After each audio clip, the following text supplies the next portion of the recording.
Good afternoon, LinkedIn friends, Value First Nation. Welcome to another episode of Value First Delivery here with Erin Wiggers talking about emergent adaptation over adherence today. Erin, how are you doing?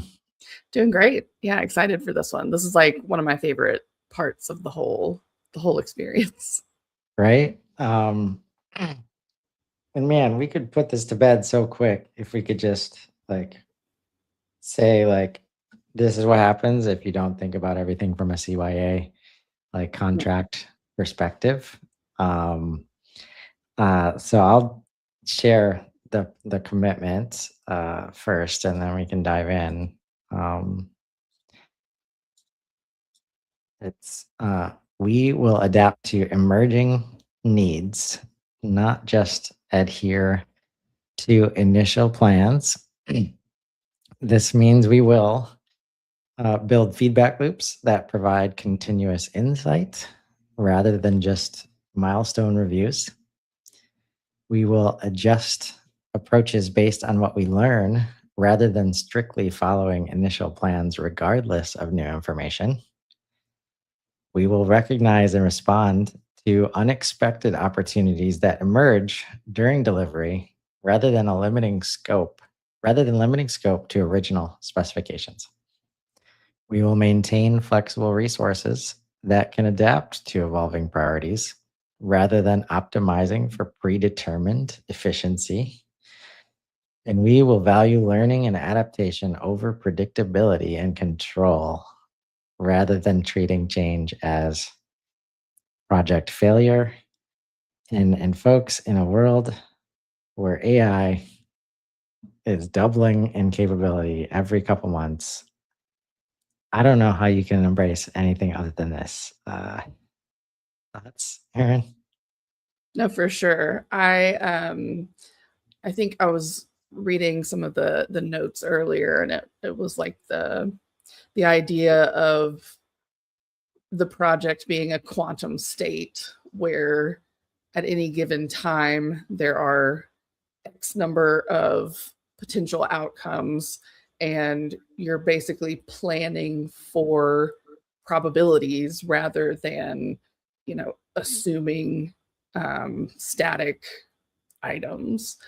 And I think that's important because you don't want to see that as failure, because it's fundamentally not a failure. Like, the people upstream from the delivery, like, did the best they could with the information they were given. Sometimes new information comes to light. If you're doing things right, every time some new information is going to come to light because you've got more people, more voices that want to be part of the conversation. And I think that's not an indication of failure to me. I think the most important piece is how you manage those changes, where it's a strategic conversation rather than a wish list. Because I'm very guilty of this myself. But people tend to have that like shiny object syndrome where it's like, oh, I want to do this thing because it's cool, or because I saw it on LinkedIn and I want to give it a try. It's like, that's great, but it needs to be put in this like strategic context of what are how does this make our probable outcomes different, and how do we kind of collapse those quantum states into like more solids, um, through this process of understanding what the change actually is and what it means. Yeah. And it really starts with trust and alignment on the right outcomes. I continue to be reminded every day right now how powerful picking the right outcome is, just to have a path Mhm. that is not so dysfunctional, Mhm. um, in terms of avoiding, uh, team politics and just interpersonal stuff that gets in the way, technology change that's inevitable. Do we have the right license or not? Like Mhm. all these things. Um, and like I'm reminded of that because of the concept of unified customer view, where uh, what it enables at the heart of it is like, can we have a reasonable, productive conversation about what our options are right now and then make a decision that we are confident in is the right decision based on the information that we have, Mhm. right? And when you can find an outcome that is easier to like to get alignment on, like to get buy-in, right? It doesn't matter how close you are to that outcome, but now you can have conversations like, all right, is that shiny object going to help us get the unified customer view or not? Right. Right? And if it's not, then we're not doing it. Or Right. we're changing the outcome of the unified customer view, right? Right. One of those things. And Right. like in this third bullet of recognize and respond to unexpected opportunities that emerge, it doesn't say do them. It doesn't say do the thing or build the thing or like you're definitely gonna go off track and do like whatever out of scope stuff comes up, Right. Right. right? Like that's the fear, right? Like either Mhm. we make it people want flexible, Right. like because they know that this stuff is gonna happen. Mhm. And when we're trying to protect ourselves, like this out of scope versus in scope debate, like almost always forces just bad decisions. Right.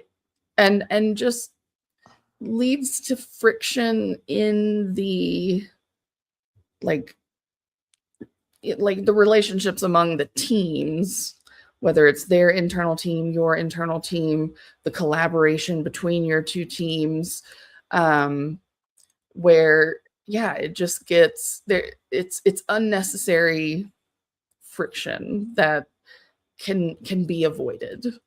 Um, but yeah, I think having it's you got to balance it, right? Because I was thinking about this quote. I think it's from Atomic Habits, where it says you don't rise to the level of your goals, you fall to the level of your systems.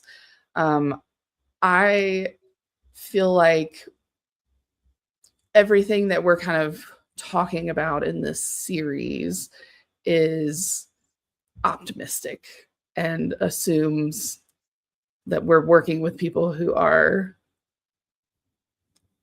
mutually wanting to share that value.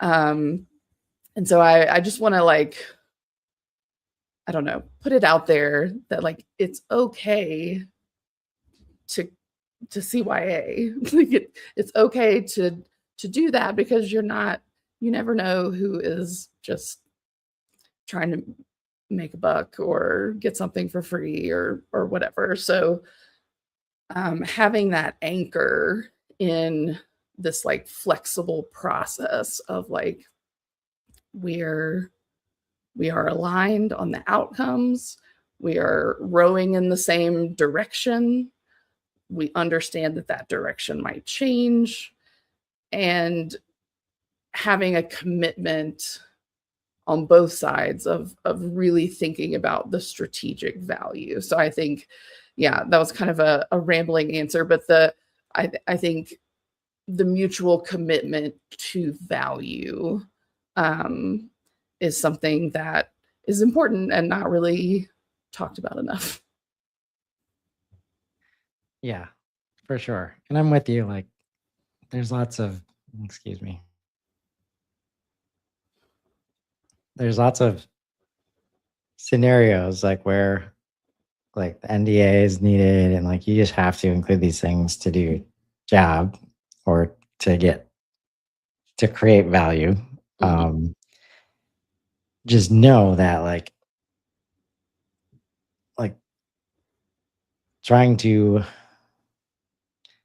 figure this out, like figure out the level of trust before the project begins, like means everything in terms of how flexible and like how open everybody's going to be, For so sure. that when the inevitable comes up, like, are you going to be able to have a reasonable conversation that Right. isn't driven by stuff that it shouldn't be driven by, Right. right?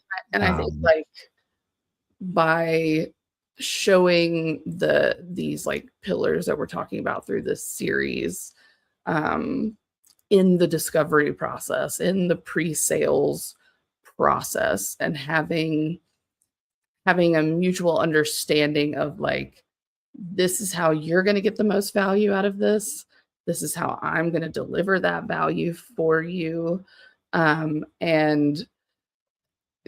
kind of putting everything in that context first of like, here's how we are aligned. Um, and that way you can kind of, if your anchor is there, you can kind of like pull yourself back to that point.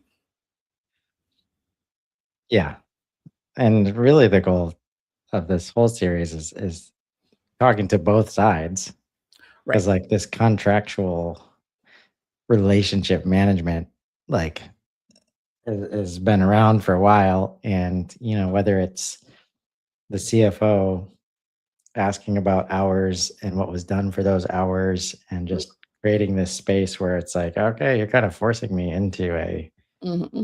a very strict contract. Like, both sides can vet very differently on the front end to get to that point of where, yeah, everybody just wants value, For for each other. And that, like, this tension around, like, well, if I just let you just do what you decide to do, then how can I hold you accountable, mm-hmm. right?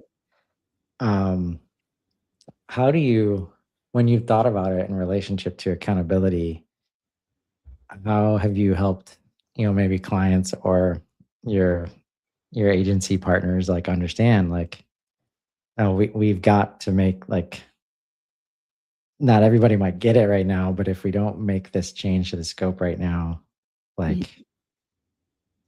it doesn't matter, or like getting past the worry of accountability, like Mm-hmm. at that point, like, how have you gone Mm-hmm. about that? I think the way I've always approached it is finding a North Star metric. Um, and that's a hard conversation because, buying HubSpot, you want to do 1,000 things with it. There's infinite possibilities for what outcomes you could have. And so getting people to really sit and think about what's one thing that I absolutely need this project to deliver on, establish that as your metric, and be accountable to that metric so that even if things aren't playing out exactly the way you thought they would, or some of the probabilities caught you off guard, you can say, well, this is contributing to that North Star metric in this way. And, I'm going to hold fast to that accountability because it's not subjective. It's a number that you can measure, and like you should have a dashboard for it.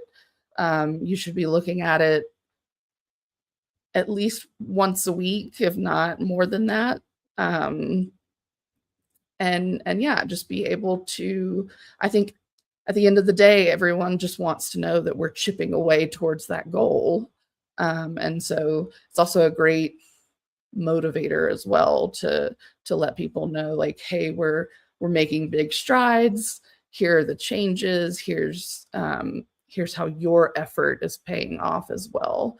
Um, and I think that keeps everyone more or less focused on that primary outcome. How have you helped if you see like the conversation either starts or is in the place of where it's not focused on an outcome and Mhm, somehow the goal has become some kind of tactic or mhm. it's something else, like how do you help people like move towards like an outcome based goal instead of the other kinds? Right. So I think a good example is a company that I worked with that um, had a ton of leads, contacts in their CRM that had not been claimed by an owner, had not been talked to at all.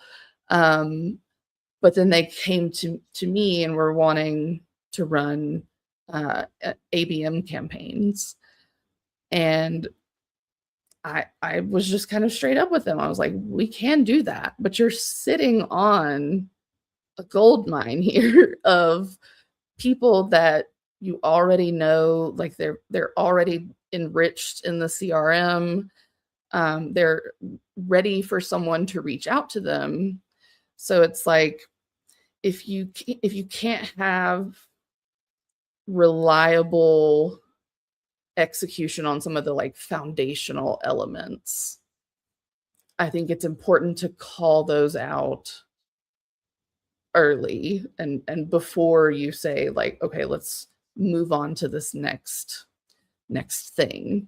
Um, because ultimately, if you're not using what you already have, then what are the odds that you're gonna use what I build for you? Um, you know, like, Yeah. and maybe that's a little selfish of me to just be like, use my stuff, but like everything I build, like I genuinely want it to improve someone's day. Right. Um, and if I feel like that's not going to happen or there are better ways to make it happen, like I'm the first one to advocate for that end user. And then you kind of have this bank of leads to establish processes for, so that now when we do go into ABM stuff, everyone knows how it works, what they're looking for, how to reach out, what to expect, what dashboards are relevant, how to get their questions answered. Um, so yeah, I think that's an important piece for sure. Yeah. So how do you, when it's KPI focused, like you mentioned the importance of a number, um, what the, because often that can lead to very strict scopes. Um, Mhm. uh, how do you uh, like have conversations around is that the right number to Right. be working towards? Yeah, I think that's critical, and that's why those kind of initial North Star conversations are so important. But you also need to have help the client see this through the lens of what what you are actually in control of. So, for example, if they wanted the North Star metric to be um, like SQL to um, SQL to closed one conversion metric. I'm building the systems, but I'm not a salesperson. I'm not in there talking to people. I I can control the information that they have, but there's a level there of some of that is out of my control. And so I think the conversation needs to be like, what what can I do in this sprint, in this project, um, that's fully within my control? Um, and so instead of the the SQL to closed one metric, I would recommend something like, um, percentage of high priority properties on a deal that are filled out by the time it gets to a certain stage, um, or adoption of playbooks within HubSpot so that people are using them, filling them out, um, getting that data into the CRM. So it's a subtle change. Like, you should be able to argue that if this North Star metric that you've selected changes, their ultimate goal will be met. Um, but you just need to focus in on what you can realistically shoot for. And so yeah, I think it's a delicate balance, and it's definitely a hard conversation to have. But that's where you really figure out, like, hey, are we aligned on like what we're trying to do, how we're trying to get there? Like, is this a collaborative experience, or does it feel more like being dictated to? I know being an order taker is not And what any of us transactional. signed up to be. Yeah. Yeah. We want to avoid transactional relationships where we can. Right. Um, and that's like, because I struggle with, that kind of like goal that you described as a common one, like SQL to closed one, or MQLs just as a number. And that's where, when we can ask questions about what they actually want behind that number, um, I'm seeing more and more people get to like connections, conversations, and relationships as the things that are like driving Mhm. the, like, instead of leads and MQLs, and instead of demos booked, and instead of like yeah like opportunities or sales velocity. It's like Mhm. understanding what the status of the relationship, the health of the relationship is, because if there's trust, and like things go faster, Right. right? And what's fun, and why this like is easier now, is because we've got, our AI friends that can help us see these things at a scale we haven't been able to touch before, and with nuance we haven't been able to Mhm. touch before. So I think that's a new element of helping people move off of maybe what they're used to. It's like, yeah, no, embrace the complexity, because now, as long as we tell AI why it's complex and what it's complex, like Mhm. it can help manage that. For sure. Um, and that's the kind of stuff that's happening like week to week right now, in terms of capability or new things that are built on AI. Uh, Especially the pace that HubSpot is starting to develop, like Mhm. real time in client relationships. It's like, oh, you can make contacts off of individual inboxes now. Mhm. That wasn't a thing last week. That's a massive change. And if we like weren't going to set that up because it wasn't scoped, like it makes no sense, Right. right? Right. Um, and I think a lot of this, when it comes to HubSpot and AI specifically, it's like we cannot prevent the client or the customer from understanding that that stuff is available, Right. Right. right? And And I've we're been on projects where, like, halfway through, um, some new feature in Ops Hub, or some new calculated property feature has like completely changed how I thought about how we were solving the problem. And when you're building for scalability, you want to use the latest, latest stable feature. So once it's like rolled out to everyone. Um, but yeah, you absolutely want to be building for the future. And it's like you can't do that if your scope is a snapshot in time. Yep. And that's where like,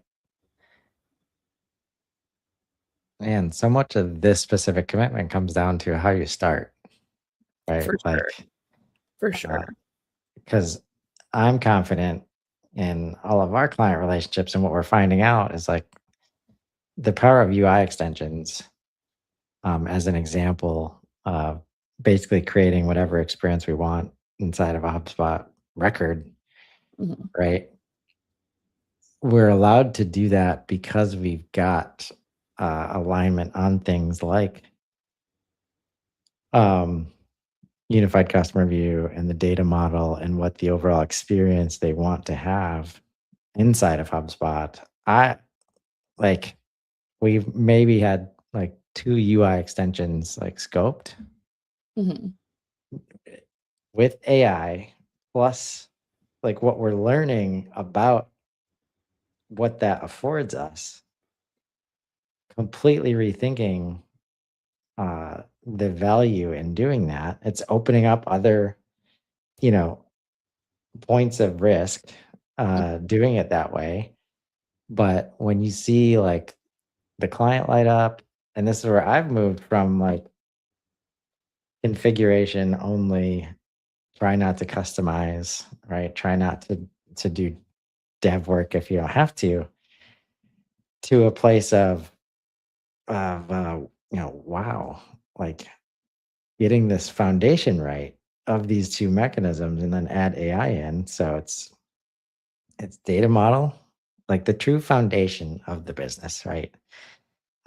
Understanding that we all need a unified customer view,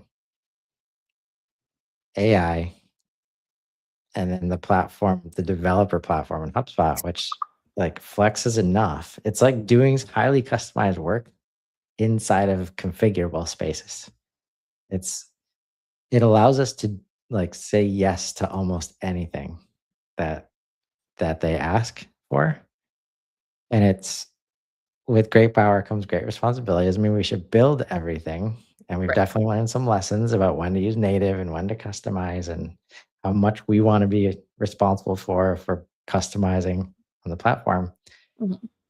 But those choices at the beginning allow for almost everything to be in scope from that perspective. And it's such Right. a good everybody is enjoying that part, Right. right? Like nobody wants to say, no, we can't do that.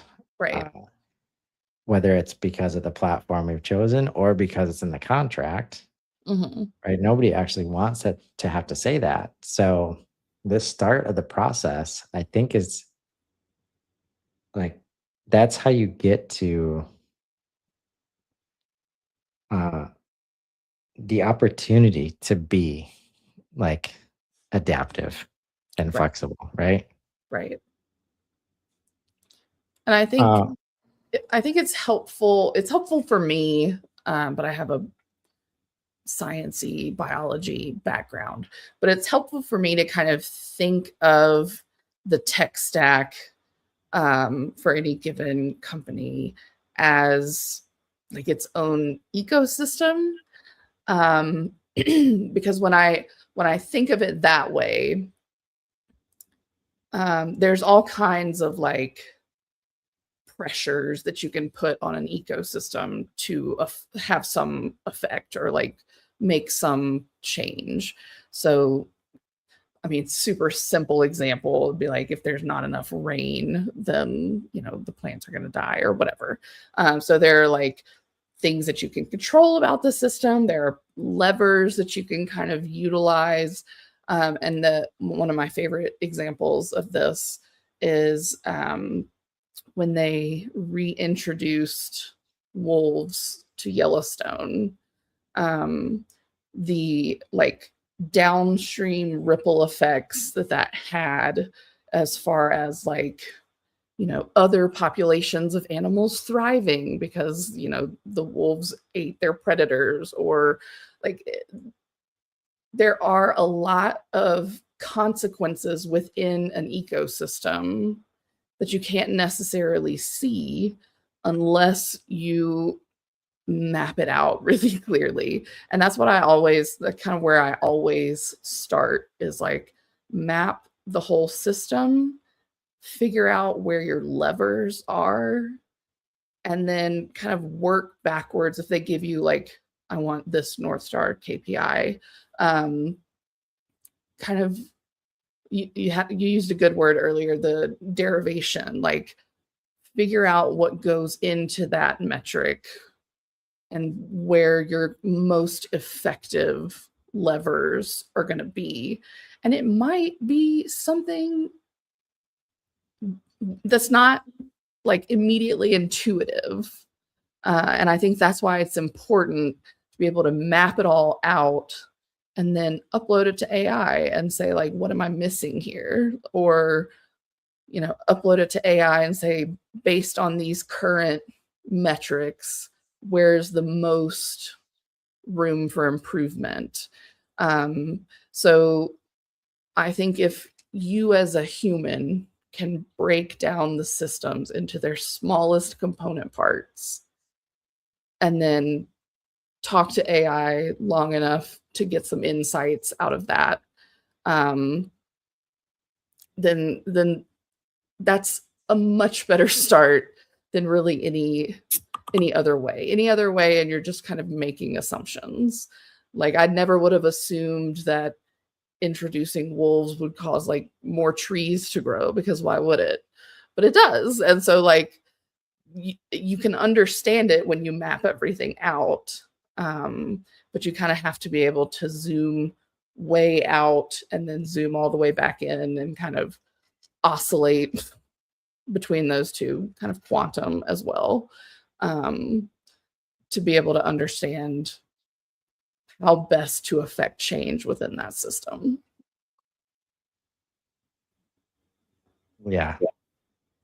Um, it's like there's so man, um, like just building it. This is why the choice at the beginning is just so important. Like if you choose this, all of a sudden the same risks like turn into opportunity, Mhm. right? And I've been finding more reasons, and I was happy to see it in the notes here. Like when you can turn risks from bugs into features, Mhm. right? Like the opportunity to move that quickly and to change direction, right? It can be a fine line between how flexible and agile you want the system to be, Mhm. but uh, when you can turn reactivity, like triage, Mhm. like the viewpoint of like preparing for triage versus preparing for adaptation, and like knowing things are going to show up and change, and Mhm. like it's the difference between a like a crisis mode mindset and like a that's the we're going to add a lot of value like Right. mindset. Instead, like the avoidance goes away For and sure. the innovation like shows up, Right. right? Like, and you really, without that mindset and understanding, I mean, as much as you can about all the pieces, like everything you should have control over, you should Mhm. definitely like understand what those things are. Mhm. And whenever there's parts of that picture missing, which often comes from somebody that's not in the room that should be in the room, Mhm. right? Like all of a sudden, opportunity shows up, left and right. Mhm. Uh, so, um,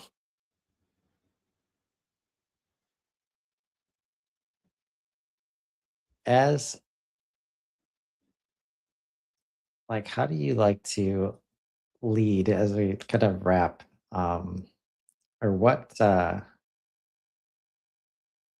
how should a client approach a contract that where there's so much restriction, like the will is to be like, oh, I don't like the phrase out of scope, Right. Right? Well, what if something happens? Right? Like, what is an effective way to either vet out the willingness to be flexible or to try and like maybe there's some language you can ask for in a contract that helps create the space for emergence. Right. One thing that I've always really liked is having like a bank of flex hours.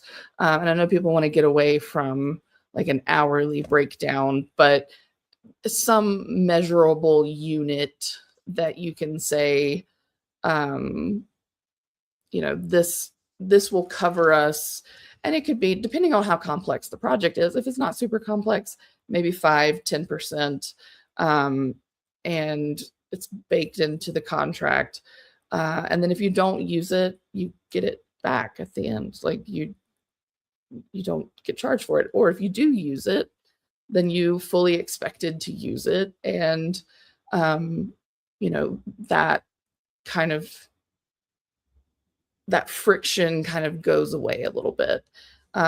There are, I would say, even with more complex projects, especially like bespoke integrations, um, like if I can't just pull up the developer docs for whatever API you want to use, if it's behind a paywall, if it doesn't exist, I mean, you need like 30% flex hours on that. And so I think like you can be realistic in those contract talks about like, here's how much wiggle room I think I might need in a worst case scenario. And not worst case, but like biggest change scenario. And yeah, and just kind of have that established up front. That way, when you do have change requests, you can say, okay, well, um, this is part of our flex hours. Document that, and you're good to go. Um, so I've always really liked that. I think another way would be to have more almost like milestone based, but like outcome based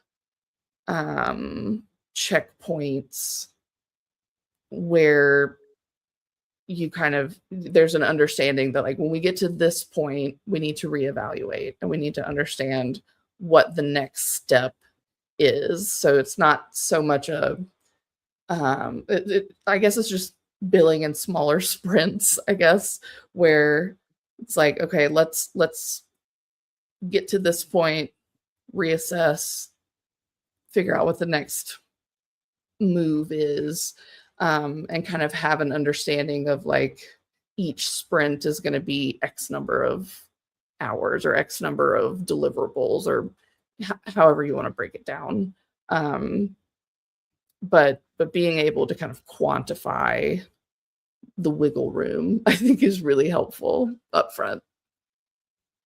Yeah, for sure. So if we're from the client's perspective, we might be asking for that extra bucket of hours or we've been trying like some adaptive phases, like Hmm. where it's just that at some point, like especially if you're going week by week or like sprints like you manage, there's some space in there where might not be exactly sure what's going to happen here, Hmm. but we're calling it adaptive scope, where it's like the extra stuff and it might relate to this and this and this and this, Hmm. but this is the space. Like, so if ideas come up, they either go there or they go in the backlog and not just the backlog like anymore, like not Right. just out of scope list, the wish Mhm. list, Right. right?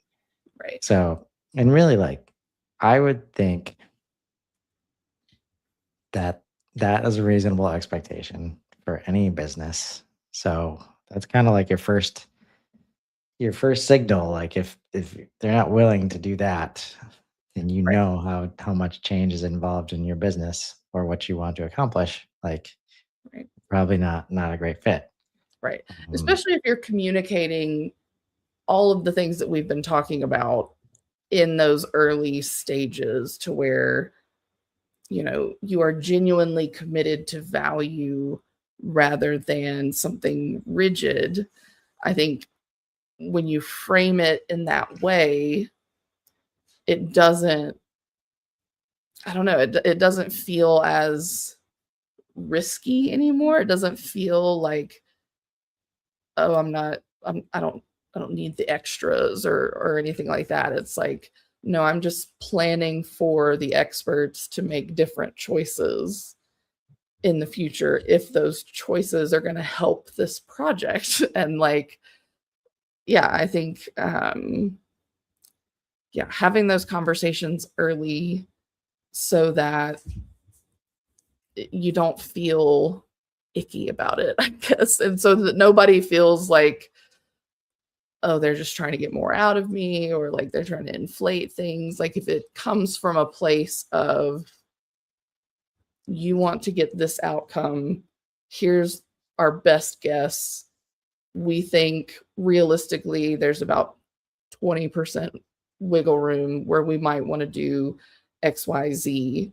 And if you can like outline some of the potential changes, I think that also helps a lot, where you can say, like, if we get into this integration and realize that, oh, the developer docs that were behind a paywall actually don't exist and they're not helpful, it's like, then you can revisit, like, what does that mean for the project as a whole? And also, that's a true horror story. And it's not, I wish it was the only time that had happened to me, but it's most of the time documentation is behind a paywall. Just assume it doesn't exist. Yeah. Yeah. Oh man. That's a good hint right there. And so much of that actually relates to our topic next week. The commitment 4 is we will build on distinctive strengths, not just apply standard methods. And I think that's where AI, like, if somebody is interested in something that relates to your project and they're interested in AI and how it works, like that's the part where if you get protective of a scope in that way and just choose not to use a resource like that, it's not going to work out well. Like, and finding those, being ready to be like, oh, all of a sudden we've got this capability over here. Mhm. Like our standard approach doesn't make sense anymore, right? Right. Because you've got this resource we didn't know about, you've got this capability. HubSpot has changed this thing. AI can now do it. Like there's just so many ways to get disrupted. Um, and like, standardize where you can, but a lot of the value comes from like those customized approaches For sure. with the resources around to support them. Right. Um, Like since so I have really, like, because I used to estimate generally that a custom coded action in HubSpot to be implemented and like fully tested was about 8 hours for like a back end developer. Now a non-developer can get pretty close, if not get it done. And so, like, I don't think about the value the same as I did before, where like before I thought the value was in the like coding expertise. But now that I'm looking at it, it's like the value is knowing how to get the code out of AI to accomplish what you're trying to do. And sometimes that requires a higher level view of like the systems and the data and all of that kind of thing. So it's shifting how you think about value in this age of AI, and not kind of resting on your laurels of like, well, I've been a developer this long, I should get paid even if they can do it in Claude. It's like, that's yeah, that's a not so that's a much. point of view. Like Not, that is a take. But yeah, I don't think the market is gonna bear that out. yeah, Like, that's if people can correct. do it themselves, they're gonna do it themselves. Right. Um, so yeah. Meanwhile, everybody has a ton of human domain expertise that they could build on. that yeah, can help out in a lot of these situations. So I look forward to digging into that with you next week. Awesome. Yes. Um, Thanks so much for helping me talk about emergent adaptation over adherence this week. Yeah, Uh, anytime. and hope everybody has a great rest of your week. Thanks so much, Aaron. Yeah, thanks, Sean.